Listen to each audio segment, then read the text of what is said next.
Everything you need to know about Canada's first home savings account. So this is a new first-time home buyers plan that the government's come out with, very much like a tax-free savings account for saving for your first home. What the government's realized is that there is a need for another saving facility in order to buy houses in Canada. Property in Canada is getting more and more expensive, and people need assistance in order to get this done. So first, I want to talk about what is the first home savings account. So the first home savings account, it can happen at almost any bank. It can happen at your TDs, your Scotiabanks, Wealthsimple, you name it. It's going to be available to you. So basically, it's a bank account that is tracked by the Canada Revenue Agency. So it's a registered account, just like a tax-free savings account or an RRSP. And it's specifically for purchasing a new home. So how does it work? It works very much like a tax-free savings account. Any money earned within the first home savings account is going to be tax-free. So there's a bunch of rules. I'm going to get into it, and later in the video, I'm going to let you know if I think the first home savings account is worth it or not. I'll summarize it for you. I know all of the first-time home buyer incentives available in Canada, and I'm going to talk a little bit on that for you as well. So what are the benefits of the first home savings account? It's a government-run program, first of all, and it's backed by the bank to save money for a first home. If you're in a government program, you'll find that your money is very safe in this account, okay? It's registered with the government and it's insured. So you're 100% safe putting your money in this type of account. It allows you to grow up to $40,000 for your first home. So basically what that means is the maximum that you can put into this account is $40,000 in total. And with that $40,000, you can invest it in things like the stock market, GICs, mutual funds, whatever that might be. And if your money grows to $50,000 or $60,000 from the $40,000, you can use all of that money towards your savings. But the maximum that you can put in is $40,000. And they allow you to put $8,000 per year into that account, okay? So basically it's a 5-year program to get to that $40,000 mark. You don't have to put in the full $40,000 in order to pull your money out to buy your home, but they allow up to $40,000. On top of that, another benefit is that it reduces your taxable income. So for example, if you make $100,000 per year and you invest $40,000 into this tax-free device that they've created, then you only pay taxes on $60,000. So it can also be used as a tax savings tool in order to save money on the money you make at your regular job. On top of that, it's a tax-free withdrawal. So you know if you pull money out of an RRSP, for example, or you pull money out of any other source of savings that's government registered, normally you have to pay taxes on that money. In this case, you do not have to pay any taxes on the growth of this money. So who can open an FHSA account? Well, number one, a Canadian citizen or a Canadian resident. So you can be a permanent resident and still open the FHSA account.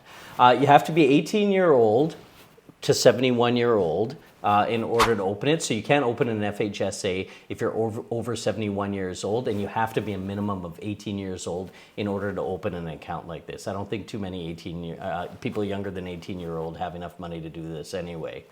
And you also have to be a first-time home buyer. And in this case, a first-time home buyer is anyone that hasn't owned a property in the last 4 years. So if you haven't owned a property in the last 4 years, you qualify for this program again. So keep that in mind. A first-time homebuyer in Canada is a person that has not owned in over 4 years. So any of the first-time homebuyer programs you qualify for. I have other videos on the first-time homebuyer incentives, the RRSP plan, you name it, and you can take a look at those videos on my channel. So let's talk about some of the rules in regards to the FHSA program. So first of all, it must be your primary residence. So you cannot buy a cabin, you can't buy a second home, you can't buy a rental property using this program. It has to be for the primary residence, the property you're going to be living in. You have to move into the property within 1 year of you filling out a purchase contract and withdrawing that FHSA money out of your bank account. So you have to move in within 1 year. If you're dealing with a builder, make sure you let your builder and your mortgage broker know when the move-in date or when the possession date of the property is, okay? Because that's going to create some confusion for you. If you're building a mansion, it could take 1.5 years to build, and this program may not work for you. So before you put your money in the account, call me, and I'll give you some advice on what to do in regards to the possession date. The maximum contribution limit is $40,000, so that's the max you can put in, but the money can continue to grow, as I said earlier in the video. And the maximum yearly contribution amount is $8,000, okay?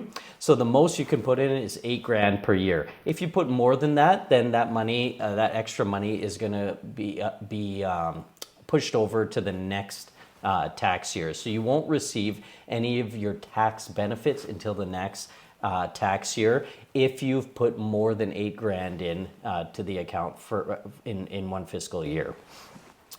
How long can this account be open for? So this account can be open for a maximum of 15 years, okay? So you have to buy property within 15 years. If you don't buy the property within 15 years, then the money can withdrawn from the account, but then you have to pay back taxes on any money that you've saved. Why did they make the maximum contribution limit only $40,000? Because it seems a little off. Down payments in Canada can be really, really high depending on which market you're buying in. So for example, if you're buying in Toronto or Vancouver, you're definitely gonna need more than 5% down for your down payment because all of the properties are more than $500K. The reason the government chose this amount is because they just took a median value of property across Canada and they base the amount on the median value. So how do you take the money out of this FHSA account? So first of all, you got to fill in form RC-275.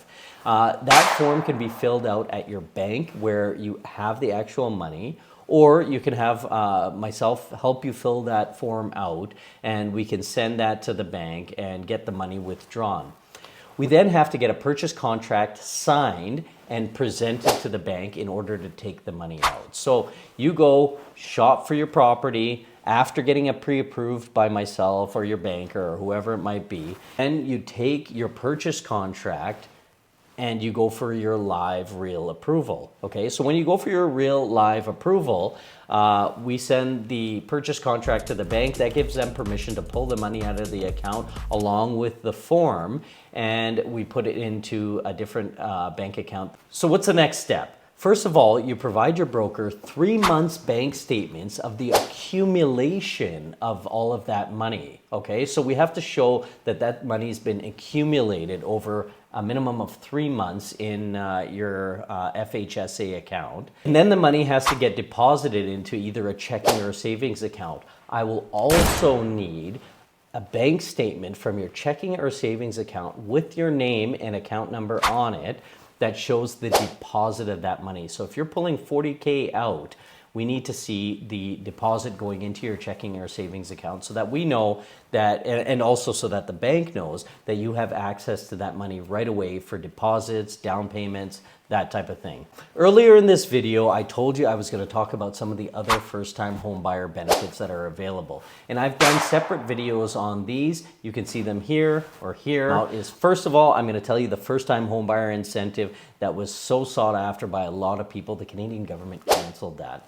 So it's no longer available as of April 28th. They've come out with this program as kind of like a substitute for that. The RRSP home buyer plan that allows you to use money from an RRSP for your first time home and allows you to pull that money out without having to pay taxes on that money right away like you normally would after pulling out an RRSP. And now, just recently, the government came out with a new thing where you're allowed to go up to a 30-year amortization if you're a first-time home buyer buying a new home. New home being like new construction, okay? So it could be a new townhouse, it could be a new apartment style condo, or a new house, period. So what's the catch? There is no real catch to this program. It really is here to help you buy your first property. When you go to take the money out, it has to be used for the purchase of a new home in order for you to get any of the tax savings. If you don't buy a house with the money, then you have to pay back taxes on all the money. That's what you're going to have to do. My name is Sean Ramprasad. Please like and subscribe to the channel. If you have any questions, call me anytime. My number is 780-278-4847. All of my contact information is below. Thanks.